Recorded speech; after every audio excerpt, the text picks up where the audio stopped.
ကဲအကျန်းဖက်သမားတွေဟာသူတို့ရဲ့လက်နက်တစ်ကိုစံတက်နေတုန်းပါပဲမထင်မှတ်ပဲအနာကဖြတ်ပြန်လာတဲ့အမေရိကန်သမ္မတရဲ့ Air Force One လေယာဉ်ကြီးကိုတွေ့သွားကြပါတယ်အခွင့်အရေးကိုလက်လွတ်မခံပဲသူတို့ဟာလေယာဉ်ပြေးဒုံးကျည်နဲ့ချက်ချင်းပဲဖိတ်ခတ်လိုက်ပါတော့တယ်လေယာဉ်ပေါ်ကစနေတီကအချက်ပေးတန်ထပ်လာတာနဲ့တပြိုင်နက်လုံခြုံရေးအရာရှိတွေကအရေးပေါ်အချင်းကြီးကြီးညာပြီးသမ္မတကိုကယ်ထုတ်ဖို့ကြိုးစားကြပါတယ်ဒါပေမဲ့အဲ့ဒီအချိန်မှာပဲလေယာဉ်ရဲ့စနစ်တစ်ခုလုံး crash ဖြစ်သွားခဲ့ပါတယ်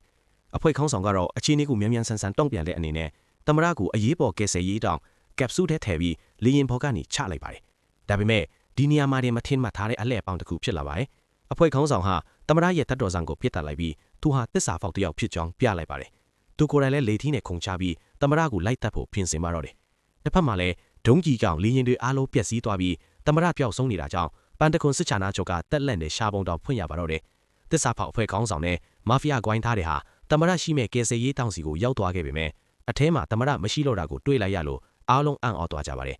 တကယ်တော့တောထဲကမုံဆိုးလေးတယောက်ကသမ္မတကိုအချိန်မီကယ်ထုတ်သွားခဲ့တာပါသူတို့နှစ်ယောက်ဟာတောင်ပေါ်မှာအေးအေးဆေးဆေးဟော့ဒေါ်စားရင်နားနေကြပါတယ်သမ္မတကမြို့ထဲကိုအမြန်သွားခြင်းပေမဲ့မုံဆိုးလေးကတော့အမဲလိုက်လို့မအောင်မြင်မချင်းအိမ်ပြန်လို့မရဘူးဆိုတဲ့သူတို့ရိုးတာအတိုင်းသမ္မတကိုပါခေါ်ပြီးအမဲလိုက်ထွက်ခဲ့ပါတယ်